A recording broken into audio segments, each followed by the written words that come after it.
it up. He's over the 20 and 25. He turns and gets the 30. And he stopped at about the 32-yard line. So the Rams will take over first and 10, hoping to answer. Again, it's 3-0 here.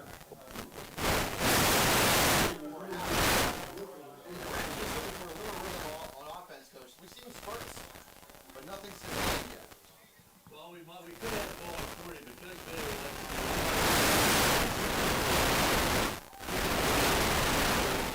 We still have pretty good field position, and lots of time left. 9:32 in the second quarter. All right, so Kellen Stahl under the gun. Jacob Sable to his right. Back to throw to Stahl. Stahl throws, and the ball was batted down. Intended receiver was number 3, LaRue. And back to pass interference on the coverage was number 2. But I think we may have a pass interference call. Griffin ran down the field about 12 yards. The ball turned back towards the quarterback. The ball was there, but it hit the back a little bit too early. So it's going to be first and 10, Richland ball. It's very strange here because like we said, with no fans, we can hear the coaches yelling from the other sideline. It's a very, very strange.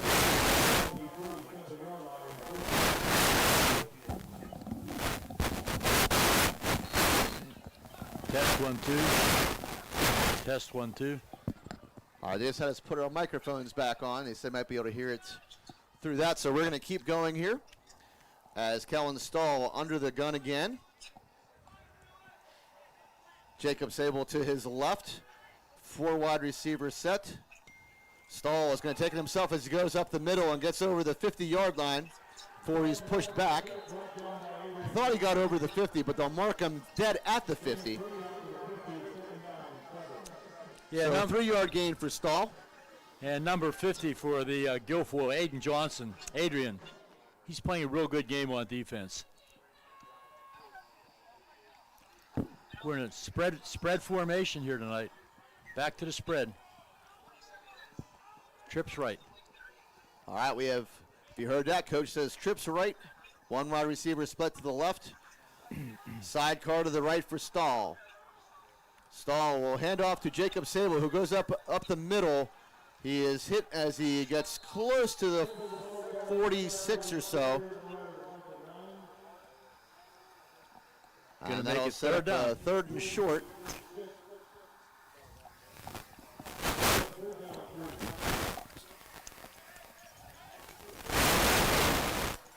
I think we're good. I think everybody can hear us now with Cybern on us at the drive-in, just on our microphones. Doesn't seem like mine. Yeah, I guess it is. If you can't hear us without the phone, just let me know. But I have it on right now. All right, so Stahl will hand off again to Jacob Sable, who's hit immediately by number 57. That is Cameron Maloney, who came up and made a stop. That's going to bring up 4th down. And about 5. 2-yard loss, I think, on the play. Bishop Guilfoyle, we're pretty big up front. They're pretty big themselves, and they play very, very tough defense in the middle. They were slanting that time, and they slanted right into the ball carrier.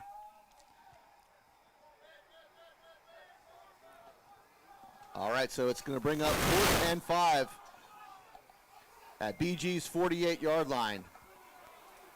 Stahl in the gun.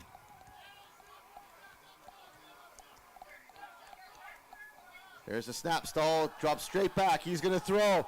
He's got LaRue. He's gone. LaRue couldn't handle it. The ball came out of his hands. He had the ball and just dropped. In coverage there was number 3, Keegan Myrick.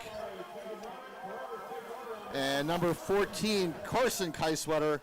LaRue had the ball and just could not quite hold on. Nice throw by Kellen Stahl. And that drive will come up short. The Marauders will take over at their own 48-yard line. LaRue drawing double coverage. That shows you the respect they have for him. He's taking over that wide receiver spot. And does command a lot of respect around the league. Everybody knows about Griffin. Myrick may have got a hand in that ball. Griffin had it in his hands. Came out, and pretty good coverage there by Myrick. And this will be number 8 here for the Marauders, who takes it up the middle. Hayden Garner goes up the middle inside of Richland territory now to about the 43-yard line. That's the old play where you fake the jet sweep and you keep it yourself and go right up the gut. So BG getting a little life here.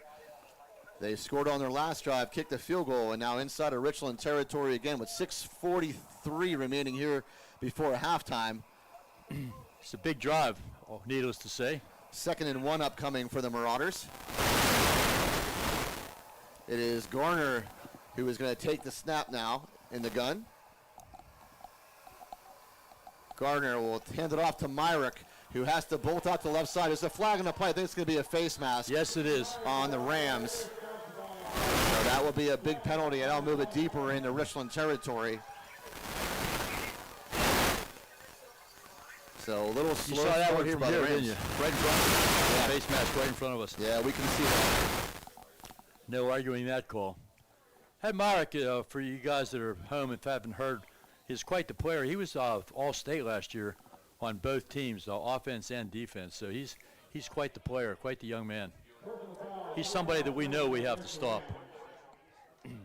All right, so they're going to step off this penalty. I hope you guys can still hear us at the drive-in. I am off of the phone now, so if anybody at the drive-in cannot hear me, so my wife Julie, who's there, love you, and Emily, my daughter, love you. If you guys want to text me, make sure you guys can hear us. We are not on the phone anymore. Is it going? Is it? All right, Garner again is now taking over quarterbacking duties, and he will keep it himself again as he tries over the right tackle and gets to about the 25-yard line.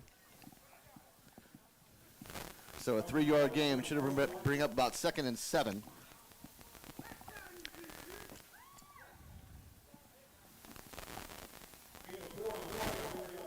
No, 4 yards on the play. 2nd and 6 upcoming.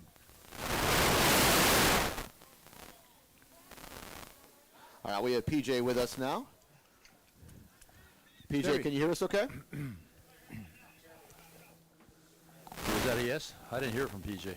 Yeah, you got me? Yeah, I got you, PJ. Loud and clear, buddy. Yeah, we're just getting back down to the field right now, playing around with these internet difficulties. I apologize, everybody at the Silver Drive-In.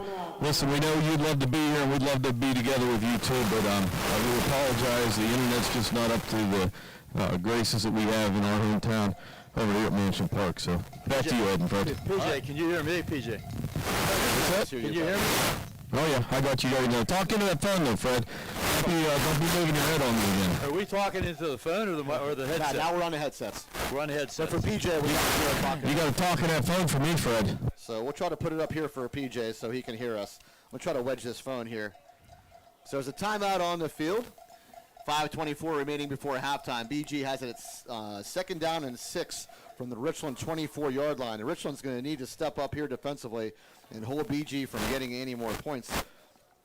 It's been a tough go of it so far, Freddie, for the Rams. Just haven't gotten anything quite going yet. No, it's been very, very difficult. It's been good defense by both teams, actually. It's just, we can't get stuff going. Their defense is playing very well. Our defense is playing very well. A couple goal lines, semi-goal line stands, inside the 10, you can't push it in. Guilfoyle took the chance and did the field goal. We took the chance, actually, and went for the touchdown. So yeah. It's 7-0 or 3-0. It's just been that kind of a game. And we knew it was going to be coming in. Yep, and this is a big defensive series for the Rams because they will get the ball once we're back from halftime. Not sure who won the toss, but Richland did kick off to start this game. So they will get the ball after the half. If they can hold BG to, let's say, another field goal here, Freddie, really no issues. Richland just has not got their offense on track yet. I'm trying to find out something here. That's why I'm not paying attention to you, buddy. Oh, that's okay, Freddie. I know you still love me, bud. All right, so BG out of the timeout now will come up and huddle up. But this is where Richland is going to need to come up big. LaRue had a big interception earlier on one of BG's drives. But so far, BG has kept it on the ground, running a lot. I think Keiswetter now is back in the gun. Keiswetter, Myrick goes in motion. It will be a fake handoff to Myrick. Keiswetter rolling out to his right, has to get it away. Big pressure there by number 52, Aiden Thomas. And A lot of stuff going on that play, wasn't there? They were faking the jet sweep, a little bit of reverse pivot, rolling to the right. A little bit of fancy stuff. After all that straight ahead running, they got a little bit fancy, maybe out-tricked themselves. All right, so big third down upcoming, 3rd and 6. Again, the Marauders are inside the Richland Ram 24-yard line.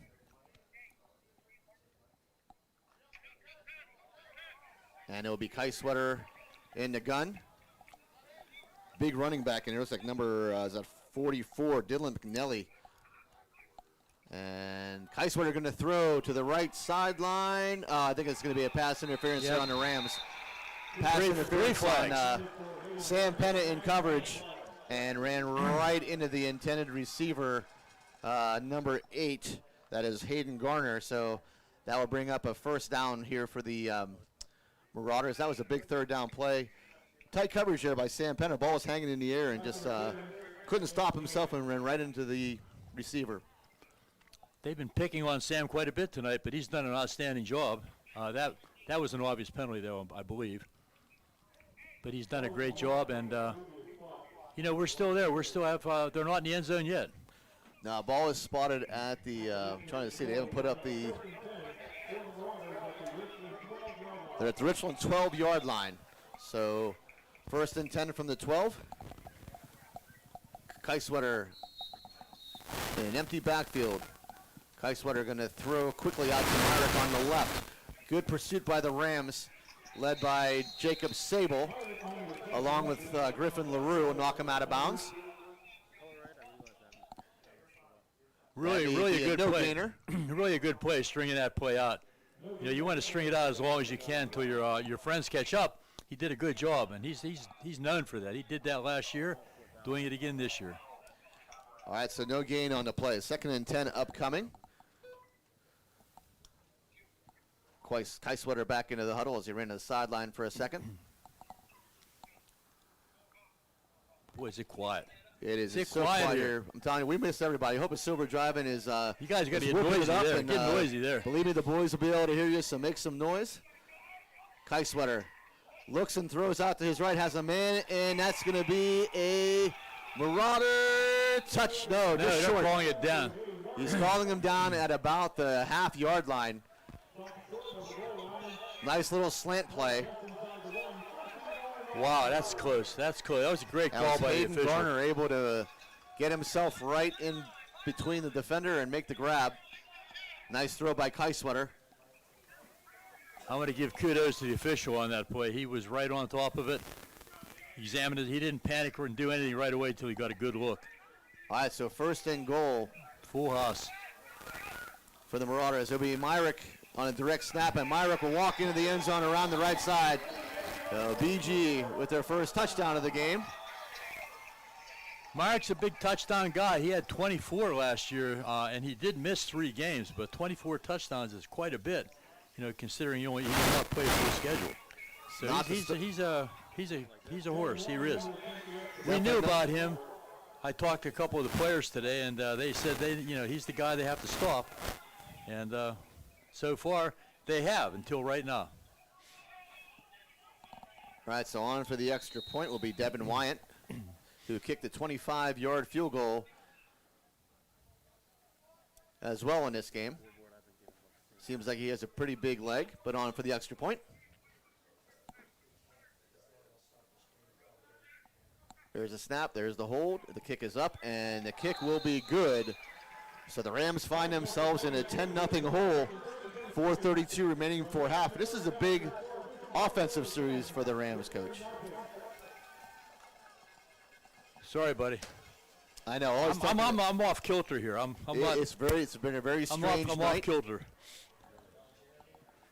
I have someone here, someone telling me here they're watching the game on ABC 23.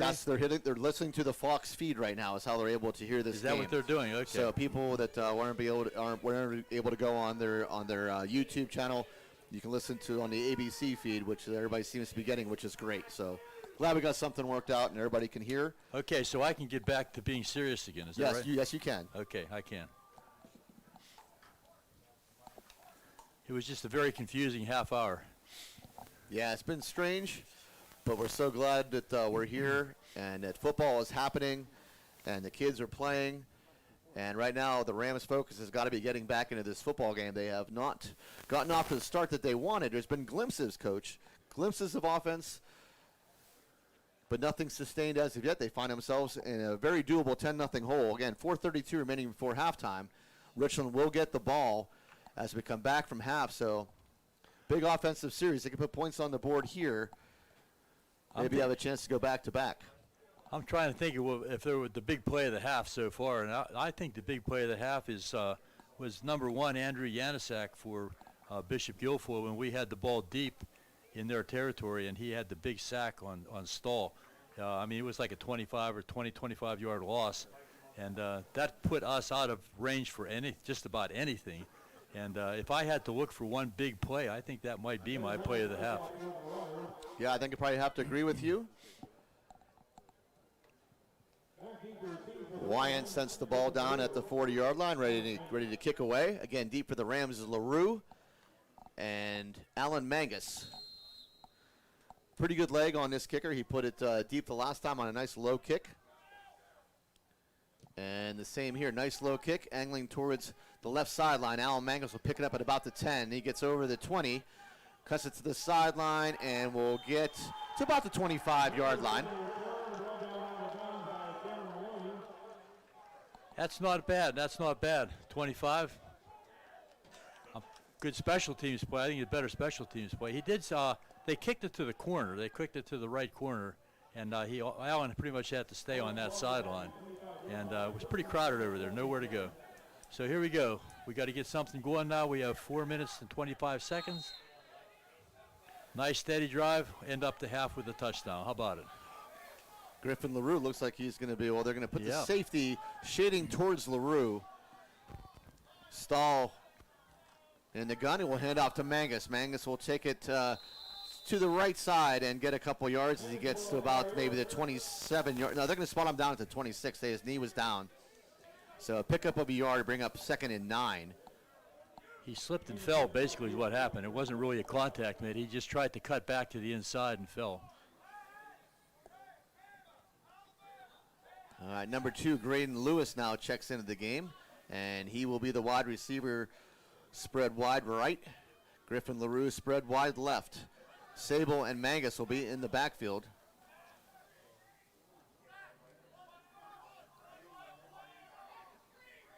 And screen play, blown up there by number 21, J.T. Johnston. You can hear the Bishop Guilfoyle sideline screaming, screen, screen, screen. And J.T. Johnston able to eat that one up. JT's a senior. He's actually listed on the program here as a tight end linebacker, 6'2", 195. And we talked about that earlier. They have some big inside linebackers. You know, when you in high school, you have a 195-pound linebacker. That's big. You know, college, of course, is different. But in high school, when you're 195 playing as a linebacker, you can move. That's a good player. All right, 3rd and 8 upcoming from the Rams. They're at their own 24-yard line. Bunch left. Pistol formation here for the Rams. And it is a flag on the play pre-snap. There's going to be a delay of game on the Rams. It is. It's delay of game on Richland to push them back another 5. Nothing so far going right for Richland.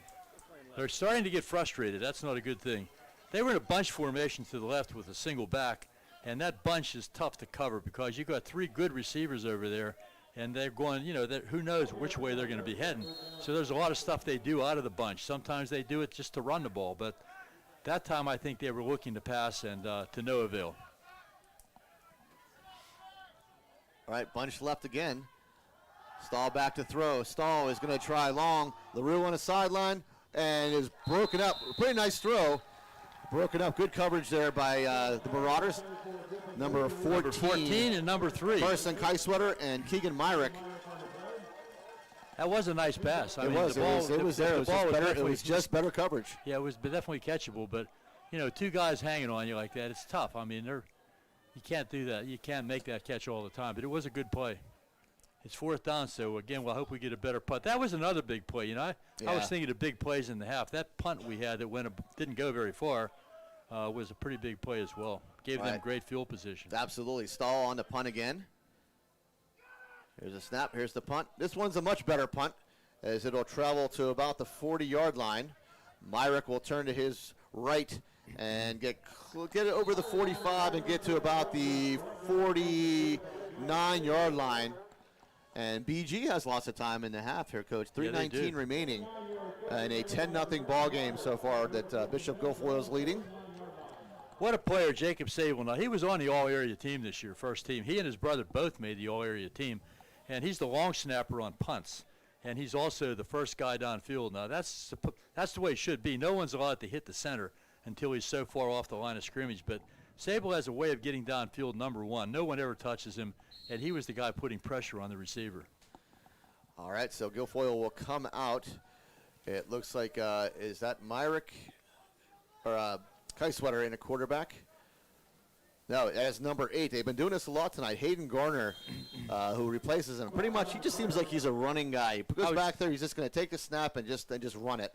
Now, that time they had a bunch. They used a bunch. This is Guilfoyle now, a bunch left. I said sometimes they use that formation to run the ball. They try to spread the defense out, making it look like a pass. And that time, number 8 did run the football. So occasionally, they try to. You ought to think yourself. You're thinking pass, pass, pass, and then all of a sudden it's a run. Coach Bailey's really good at that. 2-yard gain over to Richland territory now at the 49-yard line. 2nd and 8 upcoming. And I think Garner is staying in at quarterback. Myrick set to his right. Here's a snap. It will be, again, kept by Garner, who breaks the tackle and gets to about the 40-yard line. He put it right in the gut of, and if he held it in the gut of Myrick for a long time before pulling it out and then keeping it himself. That was a fake, they were faking the jet sweep. And as Ed said, they did put it in Myrick's gut. And as a defensive player, you're thinking, well, he is the guy. He's going to get the ball. He is their guy. We have to stop him. And then all of a sudden he pulls it out and runs right up the middle. So it's a very well-designed, well-conceived play. And they're doing a good job here running the clock down while they're moving. It's 2 minutes to go. Keiswetter now back in as the quarterback. He will go in the gun. Back to throw. It looks to his right. He throws to his right. It was a nice double move, but the ball will fall incomplete. Just a little short. In coverage for the Rams is number 2, Graydon Lewis. Good job, Graydon. A very good job. The quarterback pump faked. I don't know if he did that on purpose or There was not. a little double move by the wide Yeah. receiver, and but threw it just a little short. But good coverage there by Graydon Lewis. He's only a sophomore, getting a lot of playing time tonight. Yeah, I like Graydon. He's a nice player. Saw him a lot in JV last year. Got some nice players. We have a freshman I think we should watch out for, too, is Evan McCracken, number 6. Right, he's got a lot of speed. A very impressive young man, and I'm sure we'll be seeing a lot of him as the year goes on. So 2nd and 10 upcoming. 1:52 here remaining before halftime. And looks like we are going to have a timeout. No, delay. We have delay of game on Bishop Guilfoyle. So that'll push them back 5 yards. Bring up 2nd and 15. Zach Hancock just checking out of the game. So now you have a penalty being big. That's a big penalty. Brings the ball back to it's the only right. 5 yards, but that's huge right now at this point in the game. Brings the ball back to the Richland 45-yard line.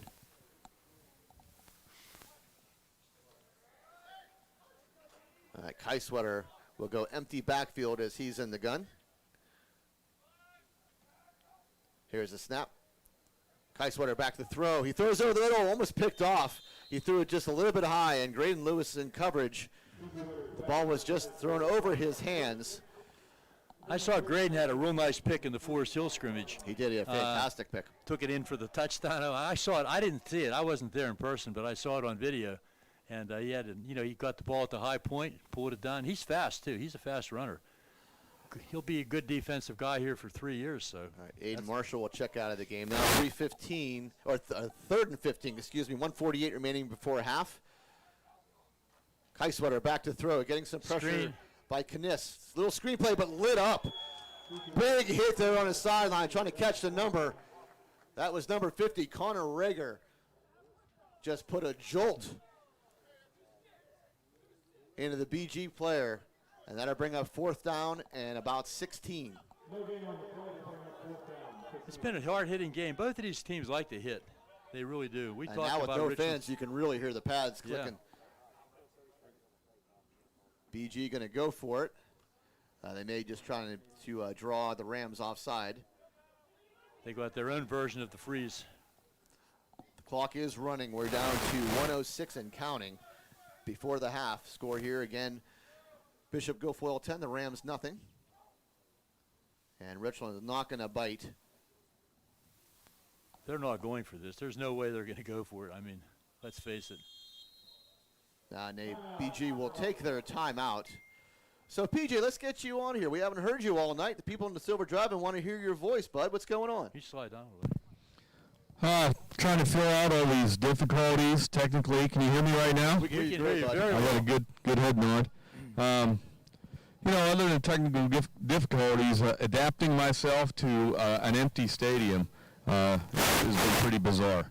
Like you said, you can hear the pads clicking and that, but when you pull the fans out of it, it does take a little of the mojo away. But, I think the Rams are just finding their way right now. A couple big plays. The Marauders just haven't been grinding the ball down the field, which is positive. But, I think I saw Brandon and the staff looking at the iPads, checking things. I think they're going to be doing some adjusting, and the second half is going to be the Rams. So let's keep the faith. I'll let everybody back at the drive-in. I'm glad they finally got a hookup for you that's semi-decent. We'll definitely get that totally buttoned up from the rest of this season with better internet speeds. But we wish you guys were here for sure. And back to you, Fred Ned. All right, so Cameron Maloney on now to punt for the Marauders. And he will punch this low, and it skims across the ground and goes out of bounds at about the 23-yard line. The Rams have 44 seconds here, Coach, before half. That's a lot. We used to always say in the old days there, that's a lot of time. Now, here's what I'm going to say. It's a lot of time for Richland. They've been putting Griffin LaRue in double coverage, pretty much shading the safety over to him. That should open up the other side of the field maybe for a shot here. Well, that's the theory when you have a good receiver and you draw double coverage. Somebody else should be open. So because Kellen Stahl seems like he's throwing a very good ball tonight. Yeah. And we might be able to free somebody up. But seriously, this is a lot of time for Richland. They've been known to score quickly, and last year they averaged 18 yards a play on their passing. It's going to be LaRue on a jet sweep. LaRue will take it. He got 25. He's got the 30 before he's brought down to about the 34-yard line or so. So a little jet sweep. I think Richland's going to go ahead and call a timeout. See, there's another one of those Coach Bailey things he does that I like to do. Everybody thinks it's a pass, becomes a run. That's when you spread them out, make them think pass and run. So there's still 35. There's a lot of time left, and we can score. There's no question in my mind we can score right now. Coach Bailey, I've never seen a better coach use the last minute of a game or a quarter as well as Coach Bailey can do that. I've seen it too many times. We'd like to thank some sponsors who put this together and helped making this a possibility. So we want to thank Precious Metals and Diamond Company, Blade Broadband, Best Windows and Door Company, and Chan Soon Shong Medical Center. We thank you for your support and making all this happen. We know the first game we've had some glitches, Coach, and I'm sure this is going to all ironed up. It's only game 1 out of 10, so I'm sure everything will work out and we will be fine going forward. I was trying to count the fans over. You can almost count them. You know what I don't understand about this fan rule? 250 per game. And it doesn't matter if your stadium seats 500 or 5,000. You're still only allowed. Like, this stadium is so big. Yeah. You would wonder why they couldn't have the visiting team, have some fans here. There's absolutely nobody on our side. I'm sure we can get into that discussion, Coach, and I'm sure everybody in their households has the same discussion. Sometimes those discussions get kind of loud.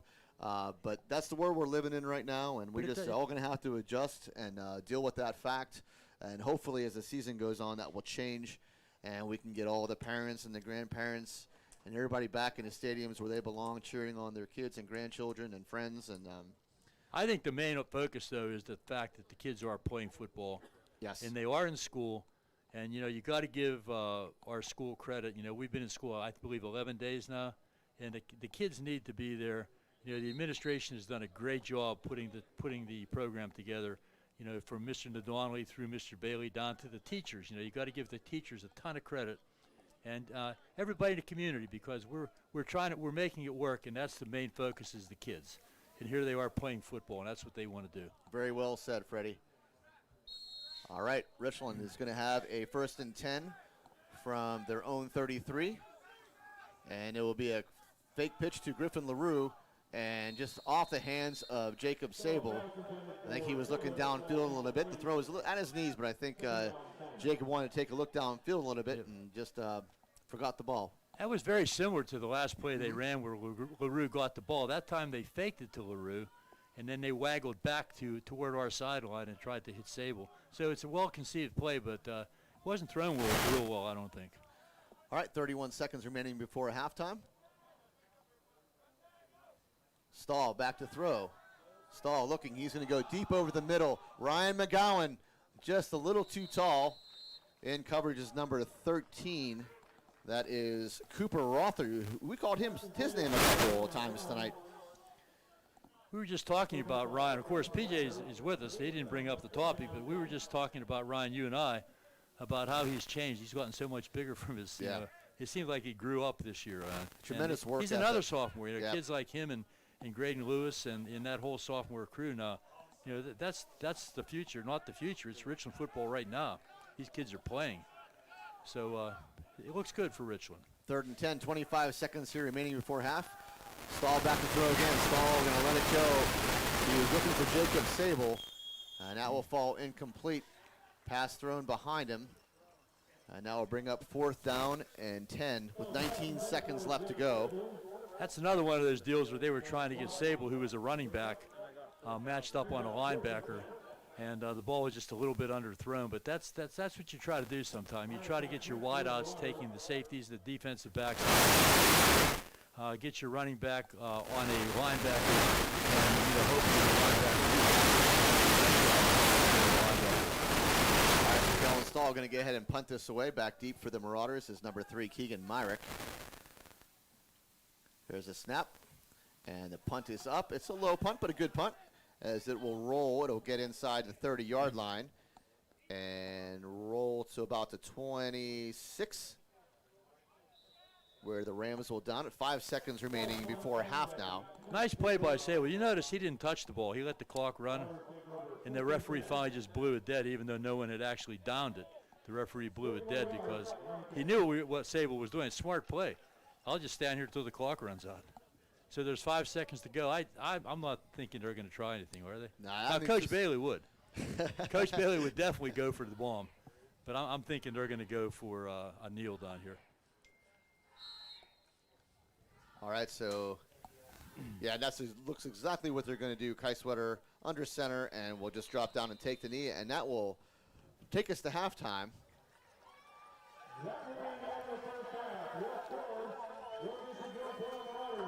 I guess we can recap a little bit since really... Are we going to be on the whole half? Yeah, we're going to be on for a little while. We can take the break whenever we want. Right now, we'll talk a little bit since people were not able to hear the beginning of this game. It was a defensive struggle from the start. Richland finally broke through with a long play. Kellen Stahl went off tackle to the right from about his own 30-yard line or so. Took it deep into Marauder territory. If it wasn't by Cooper Rother, right about the 25-yard line, Stahl would have found pay dirt. Unfortunately, that's the drive we're talking about, where on third and about 6 or so, Stahl went back to throw and took about a 20-yard loss, and took us out of field goal range and everything, and ended up giving the ball away on downs. And that was the big negative on the Rams in the first half. The Marauders moved the ball a couple of times. Big play by Griffin LaRue, had his first interception of the year. And Richland, unfortunately, was not able to do anything after that turnover. And then BG sort of got it going, Coach. They did. You know what's amazing to me is your memory. You have a great memory. Sometimes. How did you remember all that? My wife would disagree. My goodness. I can't believe it, because we were so, for all you folks that are listening, there's nothing we could do about what was going on, but we were so scrambled because we're talking and they're trying to decide whether you could hear us or couldn't hear us, and people were moving all around us, and it was very hectic. It was a very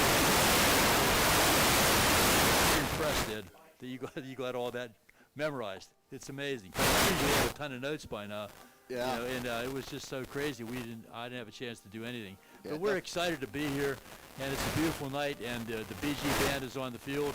And next week, Next week we'll be home. We have Bedford on their field, so a very big football game there. But the Rams have to concentrate on this one right now, as they have not found any rhythm whatsoever. But they're only down 10-0. Yep, it's right. We're right there. I mean, it's a good game, and 10 points. We certainly have the ability to come back for that. If no one heard, we just got a result here. Westmont beat. Who did they beat today? Somerset. Westmont beat Somerset. We could take a trip around the Laurel Highlands with you. Yeah, too. that was a 7-6 football game, by the way. 7-6. Westmont winning 7-6 Occurred already. Penn Cambria beat Bishop. Belis, the coach at Penn Cambria, starting his second season. They have a great sophomore quarterback. We'll be seeing some of these people in the future. They have a great sophomore quarterback named Garrett Harold, who threw for 249 yards last night and rushed for 2 touchdowns himself. So, Penn Cambria seems to be an improved football team. Central Cambria, coached by Shane McGregor, 49, Forest Hills 22. Their star last night was a young man by the name of Hobbs Dill, who had a 52 and a 54-yard touchdown run. And the last game that I have information on is Bedford beat Chestnut Ridge, which we did watch on TV last night, 35-7. We're going to be seeing him next week. He's the young quarterback for the Bison that he threw for 2 touchdowns last night, and he ran for 2. Ligonier got introduced to the Whippeal last night, by the way. They got beat by Paula Ridge 44-7. And I have to get this in. Homer Center Wildcats. The Wildcats from Homer Center beat the United Lions 46-12. Yep, and I'm going to put this in since I have the floor now. You have the floor. I have the floor now. So I'm going to get off of football a little bit, but people who know me, and, you guys are all listening, so I'm going to throw in my New York Islander plug right now. As they are in the Eastern Conference Finals for the first time in 27 years. They stand at 2-1 right now with the Tampa Bay Lightning. So I'm proud as heck that I can go home and I can still put on a hockey game, and guess what? My team is still playing. That is great. We wish you the best. Since the Penguins aren't there, we're happy. It's crazy times, and I know all that stuff. This is just a kind of a weird thing that happened, but the Islanders are playing very, very well. The future is bright. Lou Lamoriello just got named GM of the Year. So my blue and orange stuff is looking pretty good right about now. I can wear it proudly around town and not get heckled anymore. Yeah, I never heckled you. Never. Well, you're one of my friends. I know. Freddie. We're good. Yeah. We have a bunch of on-away games this year. If we're allowed to bring fans, we have some new fields to look at this year also. Cambria Heights has a brand-new facility, brand new turf field. Central Cambria has a brand new turf field. And I was just thinking about that today, and I timed it for 8 Highlands.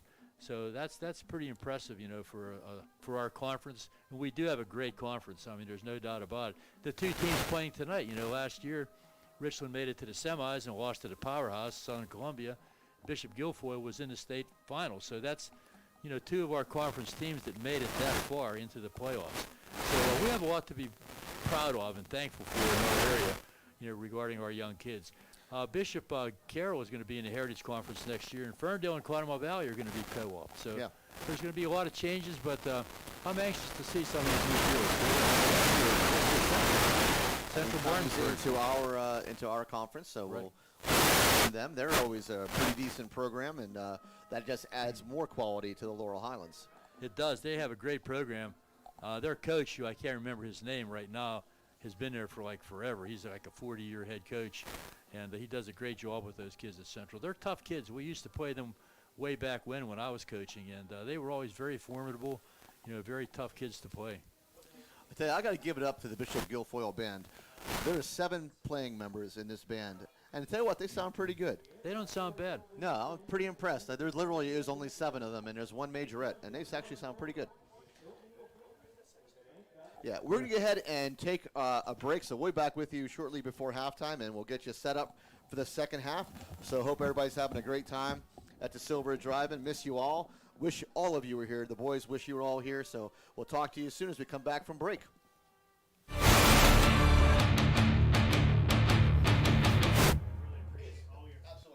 They said, and again, I'm not one to pick fights.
to kickoff for the second half. And the Rams coach, hopefully, I'm sure Brandon has talked from some adjustments. I think he's one of the best coaches in the Laurel Highlands making adjustments, and I think that's exactly what we're going to see coming out here in the second half.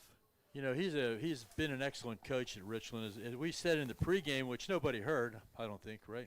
I don't think anybody heard the pregame. We did talk about it. We can do our pregame now. We did talk about Brandon in his, believe it or not, in his 19th season at Richland. He does have 117 wins and 85 losses. So he does a great job. But the other thing is his assistants. You know, he has guys like, I want to mention Eber Verhosik. I could mention the whole staff, but there's too many of them. But Eber is like the line coach, and he does a tremendous job with the linemen. And you have Timmy Ripple, who coaches up the defense. And, you know, he came to us, he played at Richland back when I was coaching. He was still here at Richland. And he went and coached in Whipple for a couple of years. Wanted to come back home, which, you know, is very understandable. But he does a great job with the defense. I was able to go to practice a couple times in the past. This year, not so much because they don't want people around. You know, no one can get in. And but he does a great job with the defense. And you got Ronnie Hobbs on the special teams. And these guys do a great job. So it's Coach Bailey, but it's also these other guys. You know, Coach Sable, Coach Reagan. Well, he's not really a coach. He's a volunteer. But still, you know, they get it done. And you have to give them credit. You know, they've done a tremendous job here in the last, 4 or 5 years. We've been right there every time. Absolutely. And we're going to head down to PJ right now because, PJ, you've been standing out there. You look a little chilly, bud. I'm not sure if you are, but, I mean, it's a comfortable night, but I don't know how cold you are down there. No, it's absolutely fine down here, guys. I mean, just a little quiet, but we're going to change that. I think Richland came out. I see an extra step in them. Some of the captains are getting the underclassmen riled up, so let's hope these guys come out with a little more fire and show us a little bleep into the past with excitement. And, you know, maybe if we can get that driving, screaming and yelling, that will generate a little excitement over here in Altoona for us, too. All right, so BG now setting up to start the second half. For the kickoff, it's going to be number 9. Again, Devin Wyant, who's done a nice job with kicking duty so far. For Guilfoyle, he'll be kicking it deep to Griffin LaRue and Alan Mangus. Now the BG kickoff team just totally switched sides. Everybody who was on the right side moved to the left side. They have some kind of trickery going on here. They have guys moving around everywhere. But there has to be, you're not allowed to have less than 4 or 5 guys on each side of the ball. They have 4 on the right side, 6 on the left side, and 1 kicker. So there's some kind of, it was a little confusing, but I think they got it straightened out. All right, all set for kickoff. And the ball is away. It's a low kick again. It's going to be picked up by Griffin LaRue at about the 12-yard line. He'll take it over the 20. He's got the 30, turns the corner, and gets over the 35-yard line. We'll see where they spot him. It's going to be at about the 37-yard line or so, where they'll put the ball on. So good special teams there by Richland. Yeah, we'll take that. Looks like there's a flag on that side of the field. Well, we're going to find out here. Not sure what the call is going to be. It's going to go against the Rams, though. It's going to be a holding on the Rams. So that's going to come back. And, again, just another mistake here by the Rams, who just cannot get themselves going in the right direction as of yet. That's a bad time to have that happen. Griffin had a nice return there. He is fast. He's a very quick runner. He bobbled the ball a little bit at the beginning and then picked it up and took off. Sometimes that bobble throws the opposing team off because they see you bobble and they slow down just a little bit. All right, Rams will start off with 1st and 10 from their own 22. Stahl will keep it nice. Going to hand it off to, that is Jacob Sable, who gets up the middle. Jacob Sable plunges. He's got the 50. Jacob Sable still churning and churning as he works his way over the 40-yard line. And he gets inside the 35-yard line. What a run by Jacob Sable. I think he carried half the Marauder team with him. That will fire people up. That is definitely what the Richland Rams needed at this point.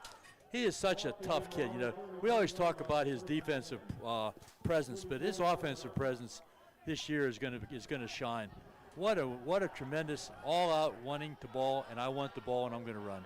So they move it Wow. all the way to the 33-yard line of the Marauders. And it will be Sable again. Sable just going to lower the shoulder and get up the middle as he will head towards the inside the 10-yard line. He'll bring up 1st and goal. So 2 runs in a row by hard-hitting Jacob Sable. Flag on the play. It's holding on Richland. It's coming back. Oh, that's not good. You think it's a hold? Is it a hold? Yep, it's going to be a hold on the Rams. Wow. But still, Jacob Sable running hard. Kellen Stahl giving high fives there to Aiden Marshall. That's that line we've been talking about. I want to just mention it one more time since nobody probably heard this before. You know, we were trying to talk about how impressive our offensive line is. And we were talking about young men like Bryce Batchy and Connor Rager and Nathan Kniss and Aiden Thomas, Jordan Ford as the tight end. These guys are all, you know, big boys, and they're all area first. 2 of them are all area first teams. Connor Rager was all area first Tribune, and Nathan Kniss last year was all area first Tribune. All right, 1st and 21 upcoming for the Rams. It'll be Jacob Sable again, who just goes right up the middle again, and he barrels over the 30 and gets to about the 25-yard line. Another big run by Jacob Sable. That's going to be Wow. not quite enough for a first down, but pretty darn close. So an 18-yard gain by Sable. Pretty much determination. That's it. He is You know, just they run running that same play inspired. 3 times in a row, so why not run it? You know, just keep. That's what Coach Bailey will do, as we said earlier in the half. Looks like a different Ram team coming out of the half. 2nd and 2 now at the BG 26-yard line. And they blew the play dead. Let's see what the call is going to be here. A timeout, BG. I think they need a breather after getting hit so hard by Jacob Sable. BG on their heels a little bit. Has to call a timeout early. That play was going to be a fake to Sable, and Kellen was going to keep the ball himself, but it was blown dead before they could get it off. But that was the theory. That was what was going to happen there. You know, they run that. Yes, sir. Go ahead, Bob. I don't know if you guys can hear it, but it is a lot louder down here on the field. The start of the second half, and it's been the whole game. So we're going to keep the excitement up right here. Richland's going to play the old school football and pound it down. So make sure that driving keeps it up over there to all of our fans, because we're feeling the energy over here now. No doubt about it. That first run by Jacob Sable up here, PJ, we can hear the whole Richland bench just screaming and cheering. And he must have carried 6 Marauders on his back because he got hit, Coach, as he crossed about the probably about the 50-yard line. And he just drug everybody from the 50 to about the 33-yard line on his back. That's the way. That's the Sable mentality, you know. As we've said many times during our broadcast, Mike, the coach Mike, played for me, and he was probably the most intense player that I ever coached. As far as just sheer intensity and desire and be a great football player, and it's passed on. You know, the nut doesn't fall far from the tree, right? Absolutely. He had a bit of crazy in him, too, and so does his son. All right, so 2nd and 2 upcoming for the Rams. Sable will stay in the backfield. We got a bunch left for the Rams. Sable to Stahl's left. Here's a snap, fake to Sable, and Stahl takes it up the middle. Has enough for the first down as he gets to about the 20-yard line. First down. They'll spot this at the 21. DeMont Johnson now checking in for the Rams. Another big body. I'm telling you, I really like this DeMont Johnson. Loved his scrimmage that he had. He had a good set of hands. I'd like to see him get a little involved in the offense here. Yeah, he's 6'1", 195. So, you know, with him and LaRue, we have 2 big wide receivers, 6'1" and 6'3". Don't forget Jordan Ford. You throw him in at tight end, and you've got 3 big bodies. Mangus now the running back. Mangus will take the handoff. He'll try the left side, break it back into the middle. Mangus will push his way inside the 15-yard line. A good run by Alan Mangus will pick up a quick 6 yards. Looks to me like the coaches put out the challenge to the Rams. You know, we were flat. We made a lot of mistakes. What we're going to do is we're going to come out. We're going to run the ball right down their throat. And we're defensively, gonna, Coach, you want that. yeah, that's it. Yeah. So they're responding. Whatever happened, they're responding. All right, give Alan Mangus 7 yards on that. So 2nd and 3 coming from the Rams. They're at the BG 14-yard line. Stahl will keep it himself. Stahl goes up the middle and will get inside the 10-yard line. It should bring up a 1st and goal. They're running a double tight end, if you've noticed. Two tight ends are in the game, 2 wide receivers, 2 tight ends. So look for our tight end, one of our tight ends, probably Ford, to sneak up the middle of the field and stall, fake a dive, and throw him a pass. It's coming. We're going to make a prediction. It's coming. All right, there you go, Coach. It's First coming. prediction of the year. They have 2 tight ends again. All right, first and No, goal they- from yeah, the they 9. 8:53 remaining here in the third quarter. 10-0 Marauders lead, but Richland on the move. Sable to the right. Stahl will keep it again as he will go over the right side this time, and he's going to find the end zone. Touchdown, Richland Rams. Or you could run it in the end zone. Kellen Stahl on the keeper. Richland Right. back in the game. That's the big start you drive. wanted coming out of the half. Big drive. So as I said, you could throw it to the tight end or you could run it. Yeah, I didn't quite catch that, Coach, but Yeah, or you could run it. all right, Autumn Fauci on now to attempt the extra point. She was 44 of 49 last year and hit a big 34-yard field goal Yes, last she year. did. I have that down, written down somewhere. Yep. So Sam Penna on the hold. Autumn Fauci the extra point. So she's 1 for 1 this year. It was actually There's a snap. Bad snap. Autumn has to just get it away. She took a hit. Low snap. Couldn't be handled by Sam Penna. So Richland will trail now 10-6. But a big drive by the Rams. 8:37 remaining here in the third quarter, and we got ourselves in the ball game.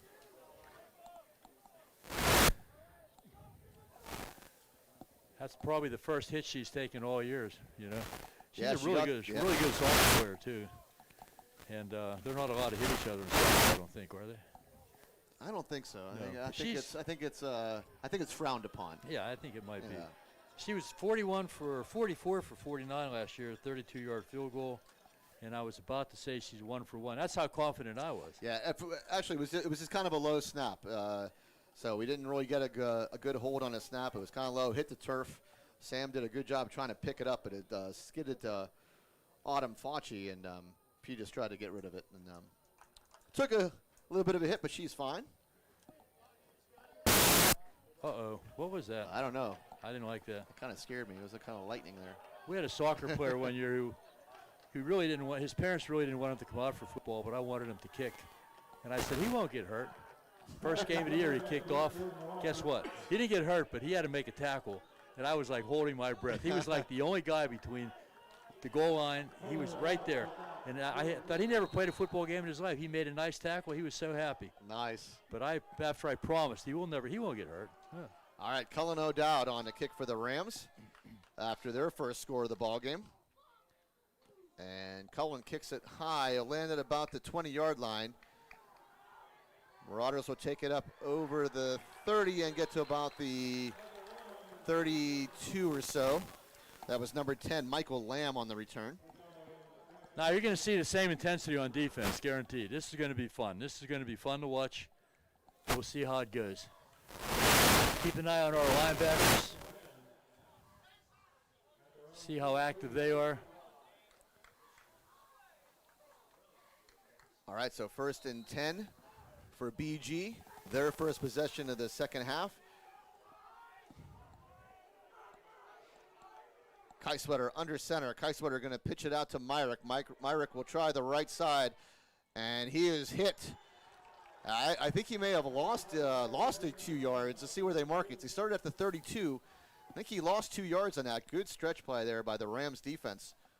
Yeah, he tried. He's trying to get to the corner, and it just wouldn't happen. That's the longer you can keep him going sideways, until your friends catch up to you. That's the better off you are, obviously. Bryce Batchy and Sable are the 2 linebackers right now. Richland basically plays a 3-4. That's their base defense. 3 linemen, 4 linebackers, and they've done a tremendous job last year. Kyswetter going to throw, and he has Janaszek over the middle for a gain of about 7 or so. This will bring up 3rd and manageable. 3-4. What was I saying? Picked 3-4 up 10 defense? yards. I picked up 7 bringing yards, in excuse me. So 3rd and 5 from their own 37-yard line.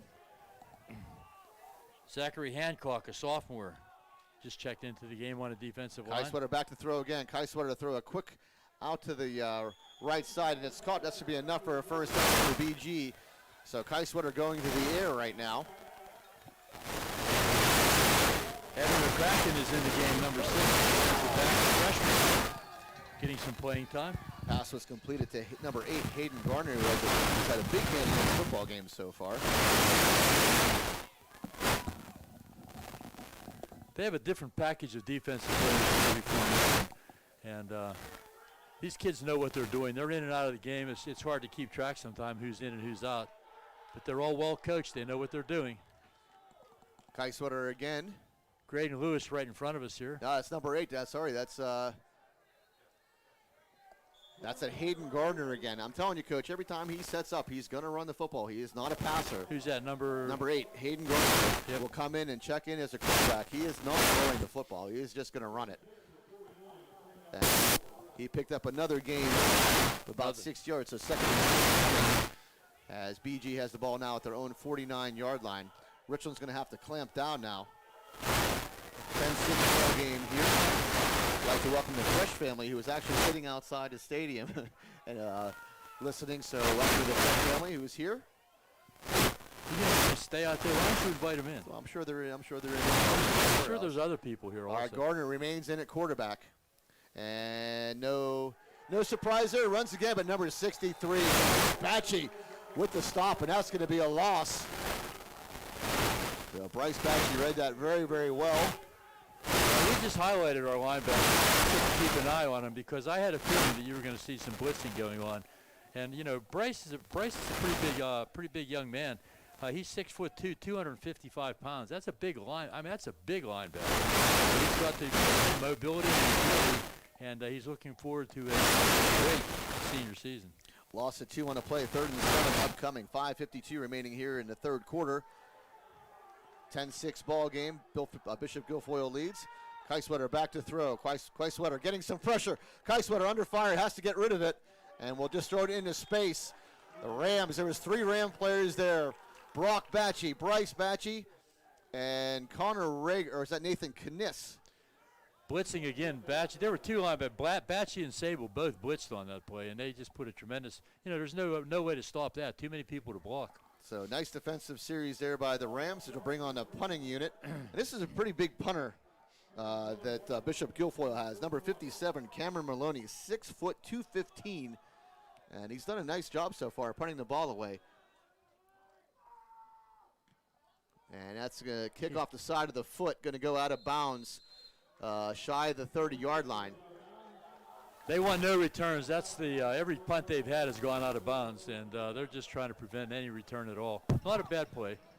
All right. Guys, can you hear me? I can hear you fine, PJ. I had to go get a battery change. I was dead down in their field. I was trying to give Graydon Lewis some credit on that one big play a drive ago. You guys didn't pick up the number, but yeah, these guys are electrified right now. So we're back in Richland football mode.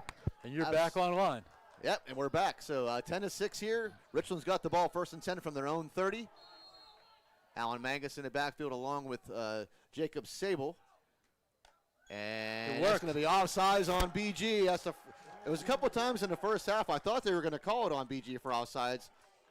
First time they actually caught them. The referees are going to huddle here. I don't know what for. It was clearly a BG player across the line.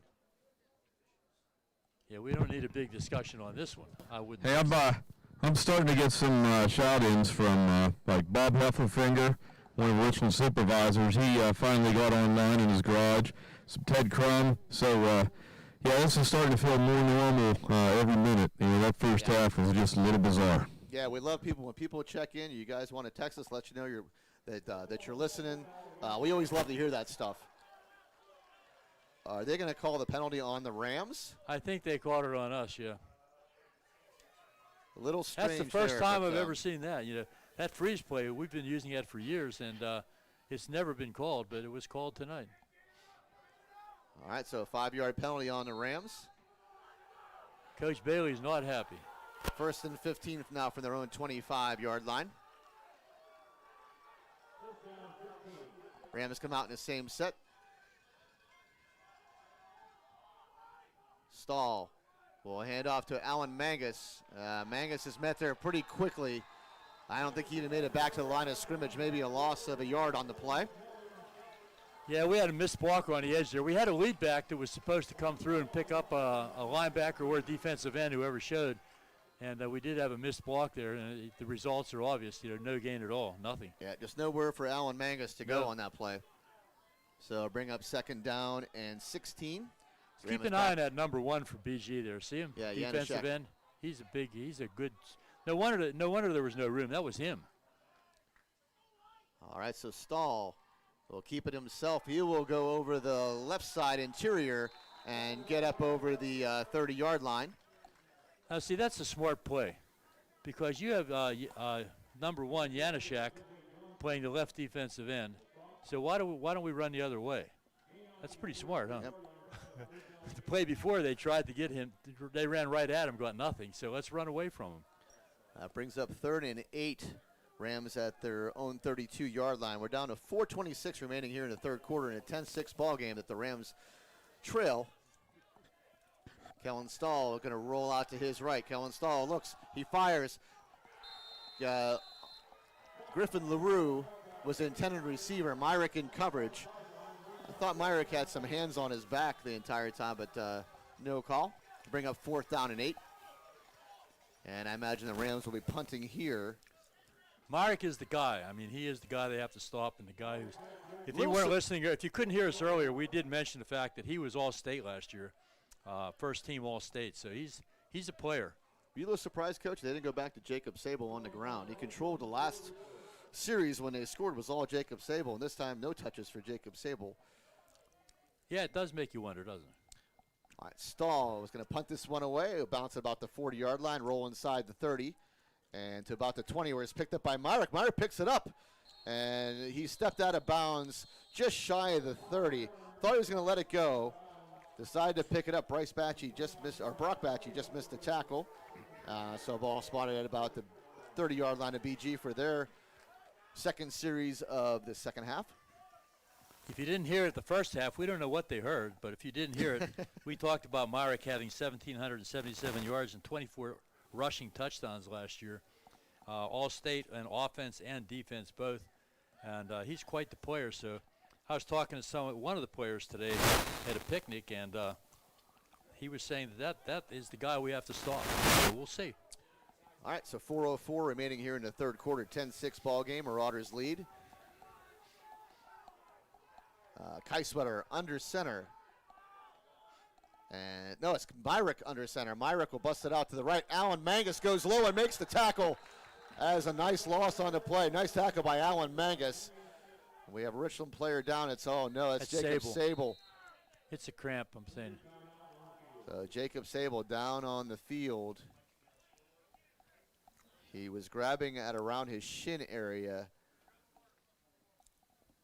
And this would be a big loss. That's a huge But loss. no, I think you're right, Coach. I think it's just a cramp. I see the leg being rolled up a little bit. As my wife would say, just get the rolling pin out. That's one of her favorite things. If she's somebody with cramp, they bring the rolling pin out and knows everything's okay. Right now, they're just stretching Jacob's leg out. Usually the first game of the year we're in shorts and T-shirts. Yeah. But this is the first game of the year, but it's what, November or September what? It's September 12th today. 12, so it's actually And, a perfect night for football. Yeah, this would have been normally week 3.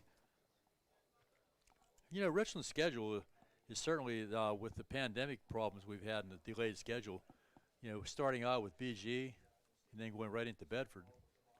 You know, those are the three best teams in the league are probably Richland, BG, and Bedford. Mm-hmm. And we're all, you know, we have to get them playing right off the bat. So it's good and bad. You know, it's good to get it over with early and beat them. You know, if you play them later in the season sometime, weather becomes a factor, injuries become a factor. Yep. So it's good that we're playing them early. But it's a tough road, you know. And then, you know, I was talking to Coach Bailey, and I said, then you have to play McCourt. And he said, I didn't know that. And I'm thinking, really? But, you know, the more I thought about it, I think he probably doesn't know that. Because, you know, these coaches look one game at a time. You know, they don't look at the whole schedule. You look at one game at a time and say, we got to get ready next week for Bedford. Then we'll say, okay, who do we play next? You know, I think they know, but he was kind of taken back. He said, boy, that's pretty tough. McCourt, Bedford. BG, first 3 games. They had to carry Jacob Sable off the field. Hopefully he's going to be okay. So we'll keep an eye on that. Brings up 2nd and 12 now for the Marauders at their own 28-yard line. Keiswetter, empty backfield as he goes in the gun. And he will drop back to throw. He will come over. It's going to be incomplete. I'm not sure, Coach. No, it was caught. So number 8, Hayden Garner on the tackle. His knees touched the ground. The play was stopped. So 3rd down and 6 upcoming now for the Marauders as they get the ball to the 34-yard line. Clock running at 3:13 in the 3rd quarter. This is a big play, I think, here for the Rams, Coach. 3rd and 6. Make them punt. Huh? All right, so again, they go empty backfield. Keiswetter will drop back to throw. Keiswetter looking over. Oh, he's way overthrown. I think that might have been the wrong route ran by Gardner or the wrong ran by Keiswetter. One of the two, but either way, that's going to bring up 4th down. Keiswetter cut it in, Garner cut it in. I think Keiswetter thought he was going to break it deep. It was definitely a quick pattern. They either misread the coverage. If it was not a predetermined route, they just misread the coverage.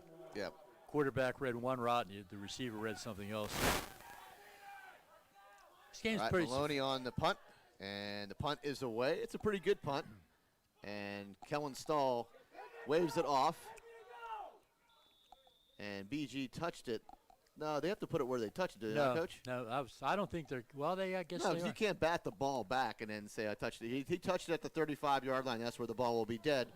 So Richland will pick up the ball 1st and 10 at their own 35-yard line. We have 2:37 remaining in the 3rd quarter in a 10-6 ball game, and we'll see if Richland. You need to ask your John Daly friend a question. First touching. I don't know about that. I think Actually, John is listening. he's what? He's listening right now. Oh, is so he? Well, John, he'll if text you you and say, can get back to You know, us. if you just touching the ball doesn't necessarily die. If the kicking team player touches the ball, in this case he pushed it so it went closer to our goal line. Then another Marauder player touched it dead 5 yards after that. Is the ball dead at the spot of the first touch? And I think that's what these guys called because it came after the first touch. Okay. Tell them what happened. What happened? We got to gain some yardage here while we're deciding on this penalty. We got a little 3-yard run there, so 2nd and 7. We have to figure out. I said first touching doesn't necessarily kill the ball, but that's my opinion. I think defensive player touches the ball, it should be dead. Unless we want to pick it up, right? Well, maybe we'll hear. All right, so 2nd and 7. Stahl going to fake the Nice. handoff and take it over the right interior himself, or left interior himself, sorry. And he'll take it to about the 45-yard line. So nice run by Kellen Stahl. Nice hard run by Kellen Stahl. And is that not going to be quite enough for a first down? It should be pretty close. Well, they killed the clock, so they're going to move the stick. Yeah, it there should they be a go. first They're down. moving. There it is. Once the head linesman kills the clock, to me that's the first down, because they kill the clock to move the sticks. Now they're talking about it. You can't, once the sticks are moved, here I go again, Mr. Daly. Once you move the sticks like that, I know there's a clip on it, but it's pretty hard to go back. All right, they just have to set the scoreboard here to 1st and 10. Haven't done that yet. We have 1:46 remaining in the 3rd quarter. We have ourselves a tight ball game. Rams scored early in the 3rd quarter on their first possession, missed the extra point on a low snap.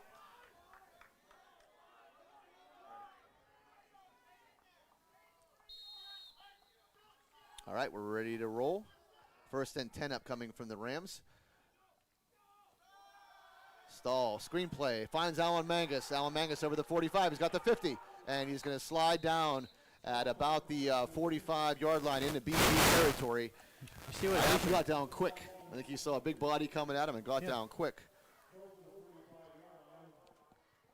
Griffin LaRue went in motion to the left side of the offense and had all the receivers on the left side, and they threw the screen back to the right side, which is the short side of the field. So very good play, very good play calling.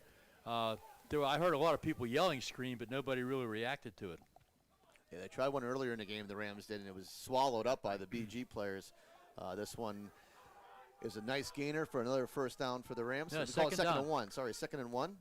And it will be Alan Mangus. He'll have enough for the first down now before he's hit. Hit So by Alan- number 3, Keegan Myrick. Mangus picks up 3 yards and gets to about the 42-yard line. 1st and 10. DeMont Johnson now checking in. 78, along with 78 big for number the Rams. 78. That is Jalen Triplin. He's a 295-pound lineman, big boy. Mangus like now they're- coming looks out, like and they're Connor getting- Rager coming in. Looks like they're getting the running guys in there. Look at that. Yeah, Evan McCracken in the backfield along with Zach Hancock. So putting some big bodies in. Double tight. tight. No wide receiver set here. And it'll be Kellen Stahl who will follow that as he will go over the 40-yard line and push himself to the 35. He keeps chugging to about the 34-yard line or so. Maybe the 33. We'll see where they spot this. 34-yard line. Fourth quarter, buddy. And that is the end of the third quarter. So the Rams moving the football once again. We find ourselves in a 10-6 football game. Rams on the move. We'll go ahead and take a quick break and be with back you shortly.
We're back.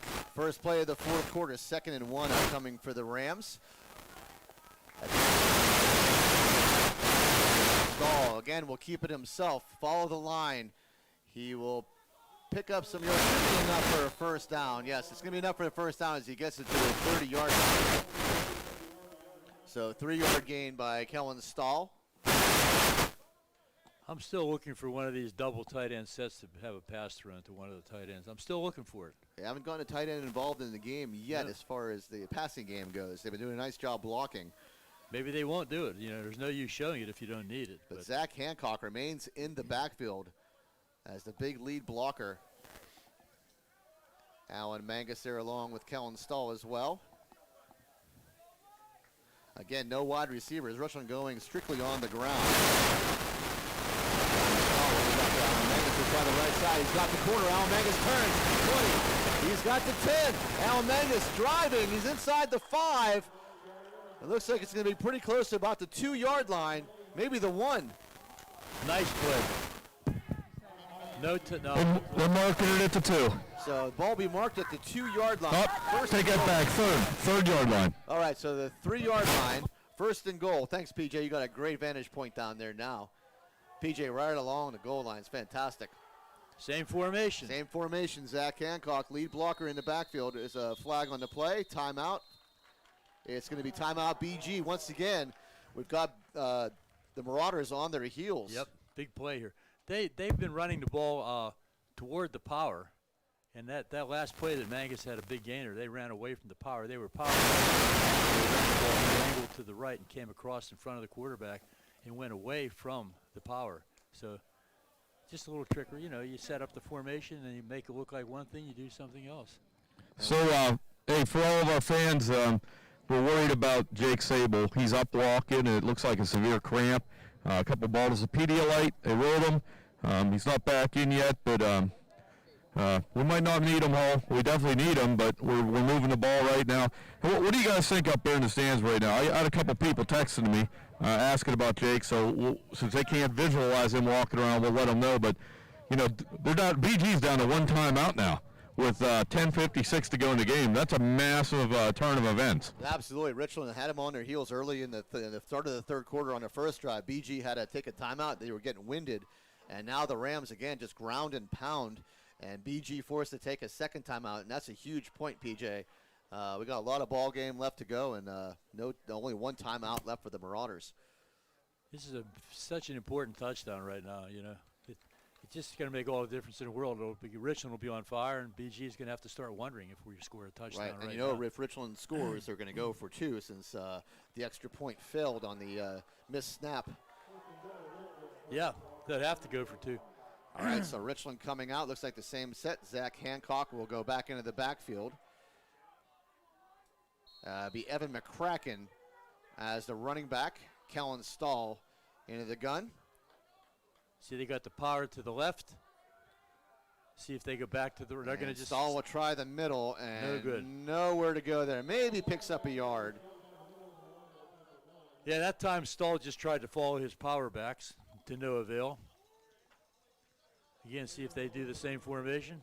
Brings up second and goal. No personnel changes, so it looks like the same formation. They're going to call it no gain, so the ball stays at the 3-yard line. Power to the left again. See what happens.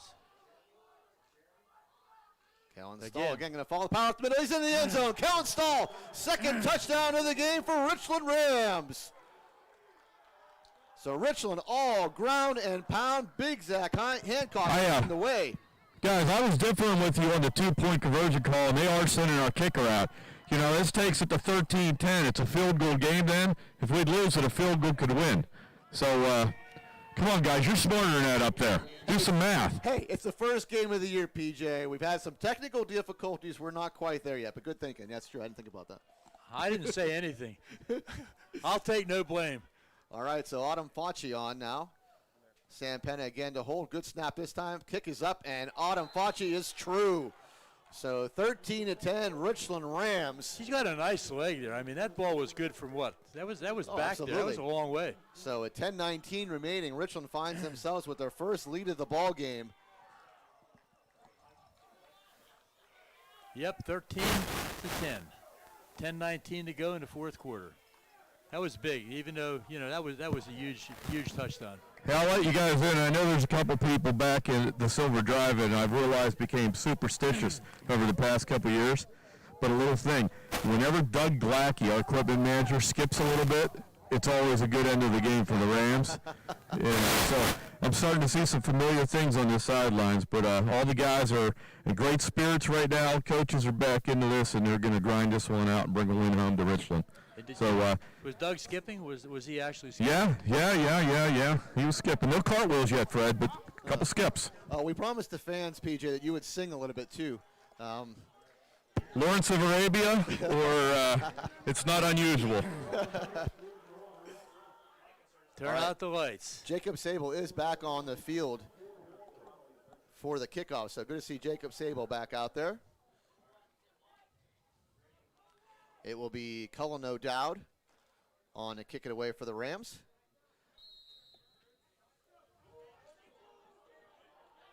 Keegan Myrick switching Guilfoyle places. is lined up. Got to find a dead spot to kick that ball. All right, Cullen O'Dowd. There it is. Kicks this a little pooch to about the 25. Myrick over the 30. He's hit and brings it over the 40-yard line. So Bishop Guilfoyle starts a pretty good field position here. I was just going to say that. Pretty good field position. I think Coach Hobbs would have liked that ball to have gone a little bit deeper. So they'll start at their own 41-yard line, but they find themselves down 13-10. One thing we noticed about Richland last year, and I think it's happening again this year, some coaches put second string type players on a kickoff team, the whole team. Richland plays a lot of good guys, a lot of their starters on special teams. Such an important part of the game. All right, Keiswetter back under the gun. Keiswetter will hand this off up the middle. Ball's on the ground. I think Bishop Guilfoyle got it back. Yeah, they did. But kind of a bad exchange there with Myrick. Nathan Kniss on the bottom of that pile. Nathan's a senior finally. Seems like he's been around for a long time, hasn't he? He's a heck of a player, I tell you He is what. a heck of a player. Enjoyed watching him. Since Rockets. That'll bring up 2nd and 10. No gain on the play. BG fortunate to get that football back. Richland Rams sideline fired up. Keiswetter back to throw. Keiswetter looks and throws a quick hitter, but right there along with the play is the Richland Ram defender. That is Graydon Lewis. Graydon Lewis, number 2. Nice hit. He's a hitter, you know that. Yeah, he met the receiver just about the time the ball got there, and that's Hayden Garner again on the reception. I'll tell you guys, from watching Graydon Lewis, from summer workouts through the 7-on-7s, the scrimmage, he's just coming on stronger every game, like every practice. He's hitting a little bit harder, and he's going to be a big part of this defense this year. How about for the next 3 years? How about that? Well, Fred, I'm worried about today. I know you are. But I'm just saying he's only a that's sophomore. okay. He has a long way. I know. I'm well aware. He's at my house a All lot. right, 3rd and 4. Keiswetter back to throw. Keiswetter going to take a shot deep. That's going to nowhere. Great coverage there. That is Sam Penna on the coverage running right with the intended receiver. I think that is Hayden Garner. So that's going to bring up 4th down. BG bringing on their punter.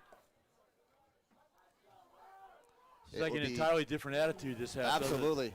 But you can hear the whole Richland Rams sideline just erupting. Maloney on to kick it again. It is Stahl back deep who's just going to let it go. Maybe that wasn't the best decision there, I don't think, as the ball will roll at the 5-yard line. That was a great roll, but, you get to the point where you don't want to really take a chance. It would be worse to pick it up and fumble it. Yeah, That's scary.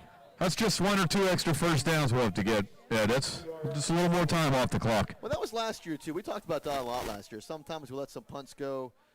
Maybe we could have fielded, but I sort of understand the decision. There gets to be a point where you don't want to make a mistake. You don't want to take a risk. And the ball was bouncing. Don't forget about that. All right, so the Richland Rams will start this drive at their own 5-yard line. Nice punt there. I can almost guarantee we're gonna start tearing time off this clock. All right, we're coming back in the same set. Kellen Stahl going to keep it himself as he will try the left side of the line, and he gets over to about the 7-yard line or so. So a couple-yard gain. What do we call that on the way over? It's called Chuck Bull football, isn't it? Yes. 3 yards at a time. Absolutely. Steelers won 4 Super Bowls doing that. All right. Richland going into the more traditional set that we're used to seeing.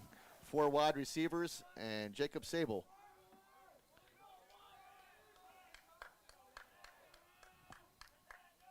Stahl will hand us off to Sable. Sable will go over the middle and get across the 10-yard line. I'll bring him a big 3rd down.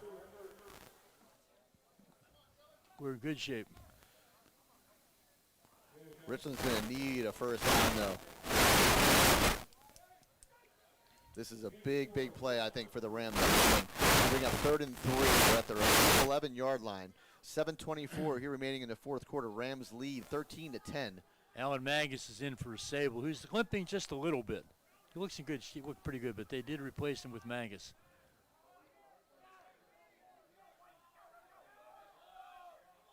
And keeper by Kellen Stahl. He picks the first down easily as he plows his way over the middle. Great run by Kellen Stahl. What makes our offense so good is we have so many people that can carry the ball. You know, it's not just like a one or two man show. You got all kinds of people, and it makes it tough on the defense. You can't really focus. You know, as I said, the young man I was talking to today is saying we have to. You know, we're really focused on number 3 because he's their guy. Well, you can't really do that to Richland. If Mangus doesn't hurt you, then you know Sable will. Absolutely. Or Kellen Stahl will. Kellen Stahl is having a great game. Yeah. Hands off to Mangus. It's down the right side. Mangus has got some room. He's over the 40, the 45, the 50. He's got the 40, the 30, and brought down from behind by Keegan Myrick. Again, saved a touchdown. Alan Mangus going to limp a little bit. He got rolled up on as Myrick made a tackle from behind. But a great explosive run by Alan Mangus. Saw a little bit of that Keegan Myrick 4.4 speed, though, didn't we? Oh, yeah. He tracked him down. Came, great run. Wow. Is that Alan that's done? Yeah, he got rolled up on as Myrick went down and got him from behind. Rolled up on the back of his legs a little bit. Hopefully he's going to be okay. So we have Mangus that's hobbled a little bit. Sable's hobbled a little bit. Next man up. That's right. Next man up. Is that going to be McCracken, maybe? It could be. So the Rams might see a little Lewis out of the backfield too. Yep, a little Graydon Lewis back there. The Rams took that ball to the 22-yard line of BG. Allen still being tended to on the field. And while we get a moment, again, we want to thank the sponsors that allow us to do these games now this year, which I think is just wonderful. I guess I hope everybody's having a great time at the Silver Drive-In and listening on YouTube and Fox 8. So to Precious Metals, Blade Broadband, Best Window and Door Company, and Chan Soon Shong Medical Center, we say thank you. And a big thank you again to Romansburg Media, who's doing our coverage this year. And what a great thing for our community that people can follow us. Yep. And, you know, the technical problems that we did have, I think we should clarify. It had nothing to do with Romansburg. Absolutely not. So we want to clarify that right off the bat. It was internet issues here. It was issues that they worked very, very hard to correct. Right, they did a great job. And if you knew how this was being broadcast right now, I mean, it's on a shoestring right now. I mean, we've got to put together with a paper clip and a rubber band. So absolutely. If you hear a snap, that means the rubber band is broken. And you hear a cling, that means the paper clip flew off. And we're off the air again, so hopefully that won't happen. All right, Alan Mangus on the bench now. Kellen Stahl will break it out to the left. He's got the 20. He got the 10. He keeps on his feet and plows his way to about the 5-yard line. Kellen Stahl is just having a whale of a game, Coach. I want to talk about Griffin LaRue, downfield blocking, number 3. If anybody was keeping an eye on him, I mean, he had his guy driven downfield, and he stayed with him the whole way. So you got to give – we had a penalty, but – you know, Griff LaRue, number 3. This is coming back. I have a tip of the hat to him on that play. This is coming back. It's going to be a hold on the Rams. Seems like we've had a couple of big plays get called back here on holding calls tonight. And that was crazy. A huge play. I guess, anyhow, let's just finally say it's not Romsburg's fault. Absolutely it really not. is not. So let's keep that under control, and it's just so you know, we're telling you that's exactly the way it happened. All right, so the Rams backed up to BG's 35-yard line, 1st and 20 upcoming now. Jacob Sable will stay in the running back position to the right of Stahl. Stahl takes the handout, keeps it himself, tries the right side this time, and this time he's got big room at 20. And he's down to about the 12-yard line or so, no, 14-yard line, just inside the 15-yard line. Big run by Kellen Stahl. Another flag down. Do you hear me? Yeah, we got you. I was trying to. I'm watching the referees here. I was waiting for a signal. And they're going to back Richland up again on another holding call. It will only come back to about the 26-yard line. That's got to be our, what, third or fourth holding Oh, call? it's at least the fourth or fifth, yeah. Wow. More importantly, there's 5:28 remaining in the fourth quarter. Richland leads 10. They're at BG's 26-yard line, 1st and 11.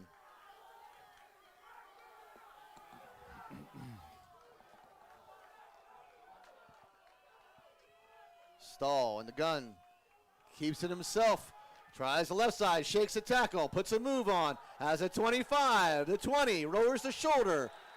A nice run by Kellen Stahl, hard yards there. Ran that right at Keegan Myrick.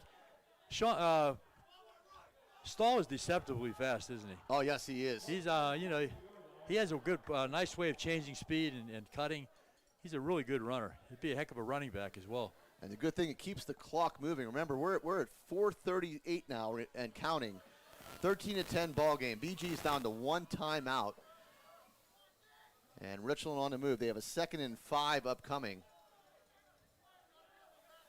Zach Hancock back in the game and back in the backfield alongside of Jacob Sable.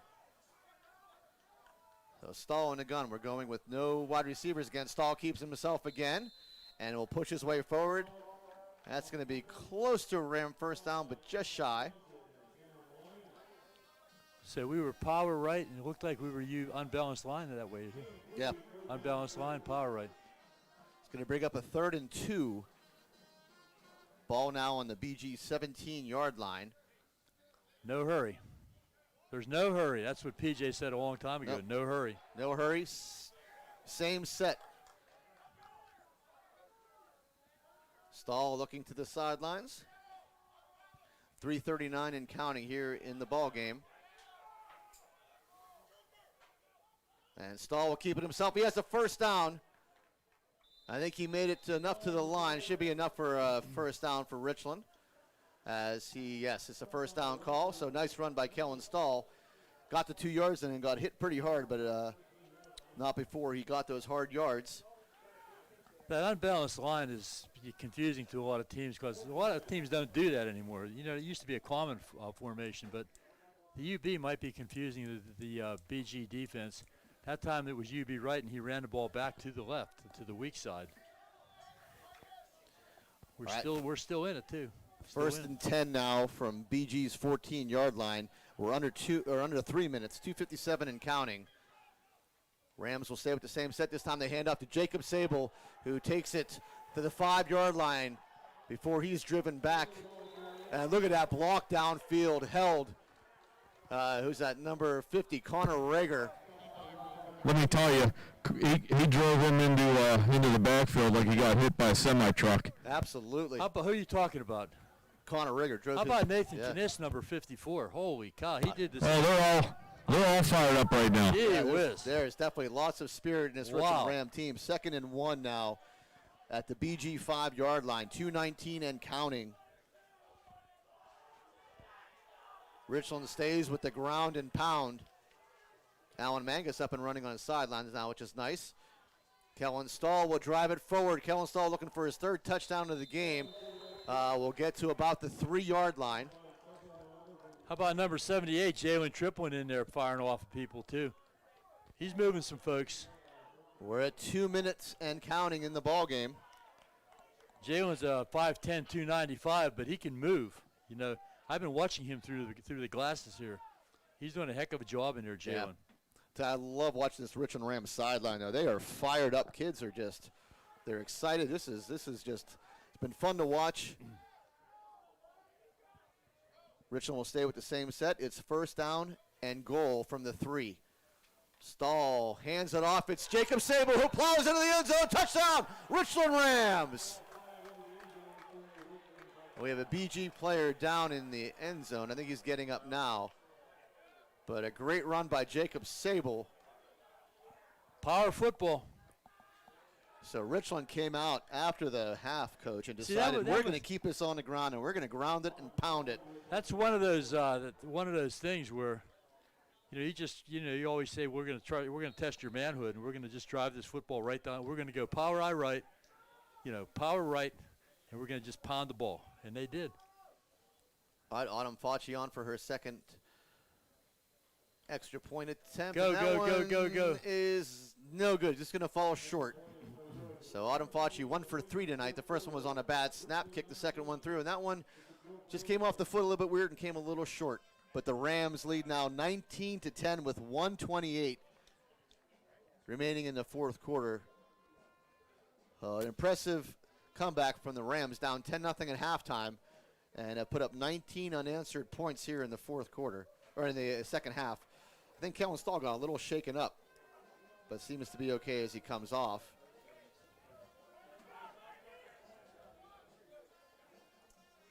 Got a nice text here from our buddy Tom Callahan. You guys know him. Absolutely. Hey, Tom, thanks for listening in, buddy. We appreciate it.